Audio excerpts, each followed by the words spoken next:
मुझे याद है स्कूल के दिनों में हमारे एक टीचर हुआ करते थे जो अक्सर कक्षा में ही पढ़ाते पढ़ाते कुर्सी से टिककर सो जाते थे और फिर हम सभी बच्चे उनको सोता हुआ देखकर पढ़ने के बजाय मटरगश्ती करने लगते थे। शोरगुल की आवाज़ सुनकर जब उनकी तंद्रा टूटती थी तो उल्टा हमें ही छोड़ दिया करते थे। लेकिन इस कहानी में ऐसा नहीं है, उल्टा बच्चों ने ही शिक्षक को उन्हीं की भाषा में सबक सिखाया। वो सबक क्या था ये कहानी में हम आगे जानेंगे, इसलिए कहानी को पूरा ध्यान से सुनिएगा, बहुत मज़ा आने वाला है। नमस्कार दोस्तों, मैं राजेश चौहान आपका हार्दिक स्वागत करता हूं हमारे YouTube चैनल राजेश क्लासेस में। अगर आप चैनल पर नए हैं और हमेशा ही दूसरों से आगे रहना चाहते हैं तो चैनल को सब्सक्राइब करके रख लें। आज आपको एक लाइफ चेंजिंग सीख तो मिलेगी ही, साथ ही इस कहानी के माध्यम से आप बेस्ट इंग्लिश नॉलेज भी पाने वाले हैं, जो कि इंग्लिश के मामले में भी आपको दूसरों से अलग बनाएगा। चलिए आज की इस बेहद रोचक कहानी को शुरू करते हैं। तो आज की कहानी का शीर्षक है the dream land. Dream land मतलब होता है स्वप्न लोक, सपनों की दुनिया। अ लॉन्ग टाइम एगो, बहुत समय पहले, लॉन्ग मतलब बहुत समय पहले, एगो मतलब पहले। देयर वॉज अ स्कूल, एक स्कूल था। देयर इंट्रोडक्टिव वर्ड है तो इसका उच्चारण नहीं किया जाता है। आपको बताया था ना कि जब भी किसी सेंटेंस में वर्ब या ऑब्जेक्ट ना हो तो वहाँ पे उस सेंटेंस को पूरा करने के लिए एक इंट्रोडक्टिव वर्ड लगाया जाता है, देयर। इसके अलावा इट भी एक इंट्रोडक्टिव वर्ड के रूप में इस्तेमाल किया जाने वाला एक वर्ड है। तो एक स्कूल था। इन दैट स्कूल, उस स्कूल में, दैट मतलब वह तो होता ही है, लेकिन इसके अलावा उस भी होता है, उसको भी होता है, जो की, ताकि सभी होता है। तो सेंटेंस के हिसाब से हमें उसकी मीनिंग को बैठाना है। तो उस स्कूल में there was a certain teacher who had a habit of taking a short nap every afternoon. यहाँ पे भी जो देयर इंट्रोडक्टिव वर्ड के रूप में इस्तेमाल किया गया है, इसका उच्चारण नहीं करेंगे।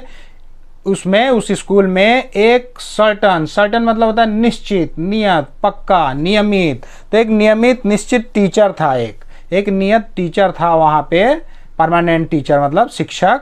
जो कि हु मतलब तो कौन होता है, लेकिन हु मतलब जो, जिसको, ये भी होता है ना। तो हु हैड अ हैबिट, जिसकी एक आदत थी। हैड जो है ये पॉजेसिव वर्ड के रूप में इस्तेमाल किया गया है, क्योंकि हैड के बाद वर्ब नहीं लगा हुआ है ना, और जब भी हैड के बाद वर्ब ना लगा हो, वर्ब का थर्ड फॉर्म ना लगा हो, तो यानी कि वो हैड मतलब के पास था, एक अधिकार सूचक शब्द बन जाता है। ये नाउन की, ये सब्जेक्ट की अधिकार के बारे में बात करने लगता है। तो उसकी एक आदत थी, हैबिट मतलब आदत, of taking a short nap, लेना, टेकिंग मतलब लेना, शॉर्ट नैप मतलब हल्का छोटा, नैप मतलब होता है झपकी, उंघाई, नींद, तंद्रा मतलब हल्की नींद लेने को नैप बोला जाता है ना। तो उसकी एक आदत थी कि वह एवरी आफ्टरनून, प्रत्येक दोपहर में वो एक हल्की झपकी लिया करता था। ये जो टेकिंग है ना, तो ये कंटिन्यूअस फॉर्म में लिखा हुआ है ना। तो जिसकी एक आदत थी कि वह हर दोपहर को एक हल्की नींद, झपकी लिया करता था। वन डे, एक दिन, a student got up and asked him, एक स्टूडेंट, एक छात्र उठा, गेट अप मतलब उठना, उसका सेकंड फॉर्म है गॉट अप, उठा मतलब कुर्सी से उठा, एंड आस्क्ड हिम और उससे पूछा, क्या पूछा?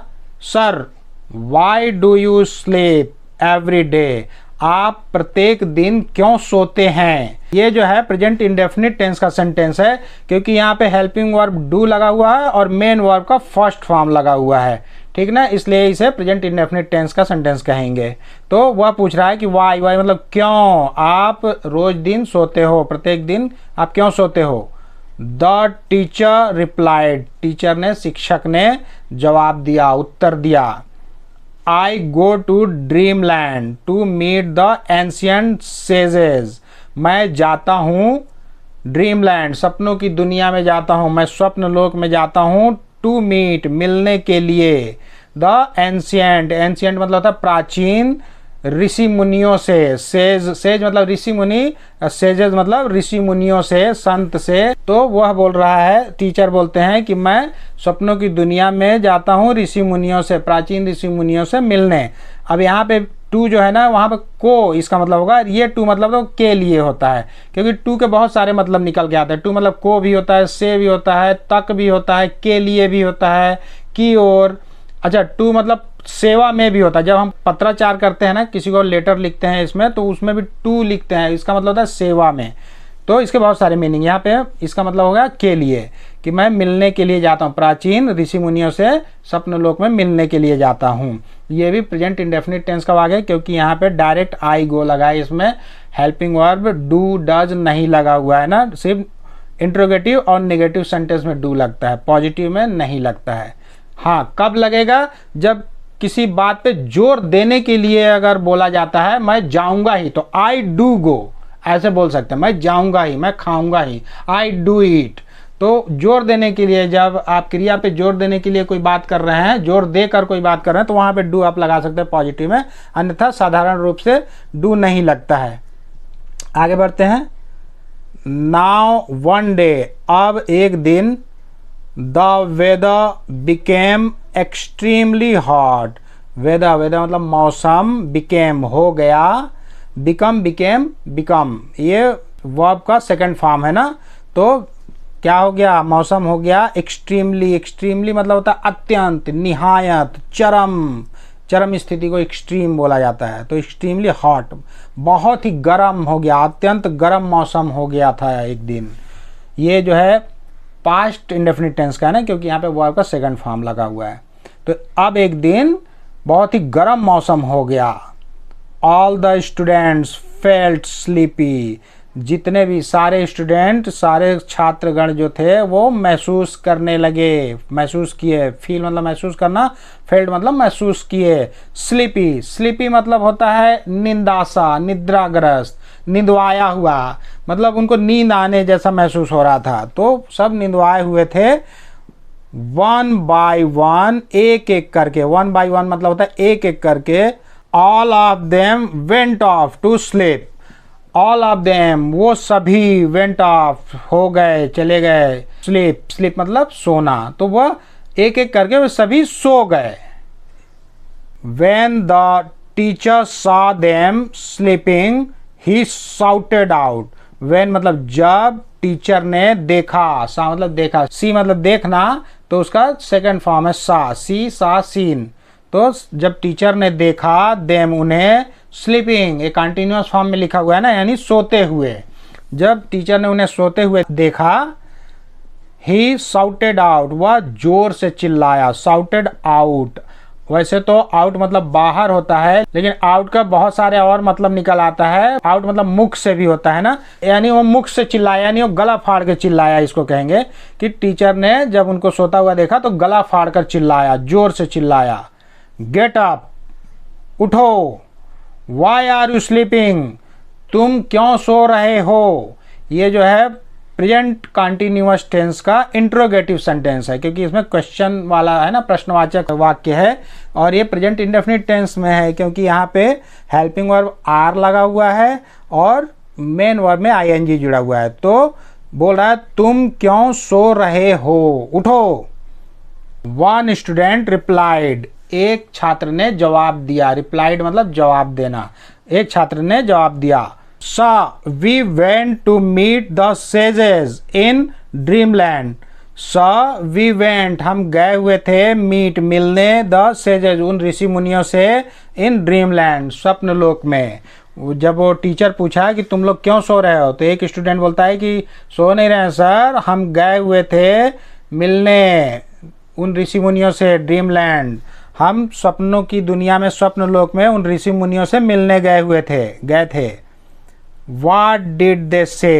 वो क्या बोले। दे मतलब वे, से मतलब कहना, what did ये जो है पास्ट इंडेफिनिट टेंस का इंट्रोगेटिव सेंटेंस है। यहाँ पे हेल्पिंग वर्ब did लगा हुआ है ना, तो टीचर बोल रहे हैं कि वे क्या बोले। डिमांडेड द टीचर, टीचर ने पूछा, टीचर ने सवाल किया। डिमांड मतलब होता है मांग करना, पूछना, चाहना, अनुरोध करना, सवाल करना, सभी होता है। अभी तक हम डिमांड मतलब सिर्फ मांग ही हम जानते थे ना, डिमांड एंड सप्लाई, मांग और आपूर्ति। डिमांड मतलब वो डिमांड किया, मांग किया, लेकिन इसके अलावा सवाल करने को भी डिमांड बोलते हैं, पूछने को भी डिमांड बोलते हैं, अनुरोध करने को भी डिमांड बोलते हैं। तो टीचर ने सवाल किया, टीचर ने पूछा कि वे क्या बोले, वे क्या कहे।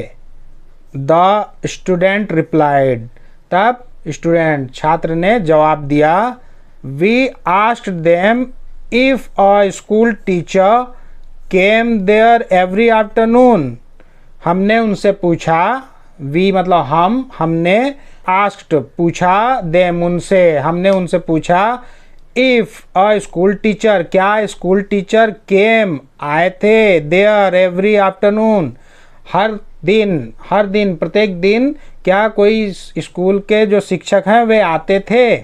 अब यहाँ पे जो इफ़ है ना, इफ़ को हम क्या बोल रहे हैं ना, इफ़ मतलब तो हम यदि जान ही रहे हैं, अगर, यदि, लेकिन इफ़ का मतलब क्या भी होता है, की भी होता है, जो, भले ही, इसका मतलब सारा चीज़ होता है। तो ये कब हम इस्तेमाल करते हैं क्वेश्चन पूछने के लिए इफ़ का, जब हम कोई सेंटेंस बोलते हैं लेकिन उसमें क्या शब्द का प्रयोग नहीं करते ना, तब हम इफ़ लगाते हैं।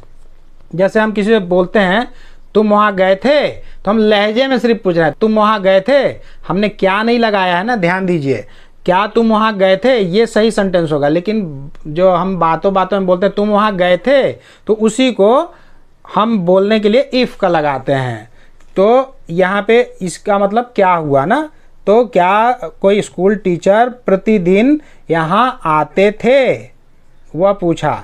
But they said that they had seen no such person, लेकिन उन्होंने कहा कि उन्होंने ऐसे किसी व्यक्ति को, सच मतलब ऐसा, इतना, इस प्रकार का, तो इस प्रकार के व्यक्ति को नहीं देखा था। The teacher was very embarrassed, teacher बहुत शर्मिंदा हुए। एम्बेरस्ड मतलब होता है शर्मिंदा, लज्जित, लज्जित होना, शर्मिंदा होना। तो टीचर बहुत शर्मिंदा थे। फ्रॉम दैट डे ऑनवर्ड्स, उस दिन के बाद, ऑनवर्ड्स, ऑनवर्ड्स मतलब से आगे, भविष्य में, प्रगतिशील, उन्नतिशील को भी ऑनवर्ड्स बोलते हैं, मतलब आगे की ओर ही। तो उस दिन के बाद, आगे से, भविष्य में, he never took a nap, वह नेवर मतलब कभी नहीं लिए, नैप झपकी, वो क्लास में कभी भी झपकी नहीं लिए, कभी भी सोए नहीं उसके बाद से। तो इस कहानी से हमें ये शिक्षा मिलती है, मोरल ऑफ द स्टोरी इसकी ये है कि never be a lawyer. Never मतलब कभी नहीं, बी मतलब बनो, अ लॉयर झूठा, झूठा कभी मत बनो। इसका मोरल ऑफ द स्टोरी यही है कि जितना हो सके सच बोलो, झूठा मत बनो। तो इस प्रकार शिक्षक को ही आज स्टूडेंट्स ने, छात्रों ने एक जीवन की एक बहुत बड़ी सीख दे दी। तो इस वीडियो में आज के लिए बस इतना ही। यदि आज का लेसन आपके जीवन में जरा सा भी वैल्यू ऐड किया होगा तो कृपया वीडियो को लाइक करें, चैनल को सब्सक्राइब करें और बेल आइकन को प्रेस करके ऑल पर सेट कर लें, ताकि मैं जब भी इस प्रकार के वीडियो अपलोड करूं तो उसका नोटिफिकेशन सबसे पहले आपको मिल सके। तो बहुत जल्द मिलते हैं एक और मज़ेदार और ज्ञानवर्धक वीडियो के साथ। तब तक के लिए आप लोग अपना ध्यान रखें, खुश रहें, मस्त रहें, स्वस्थ रहें। नमस्कार।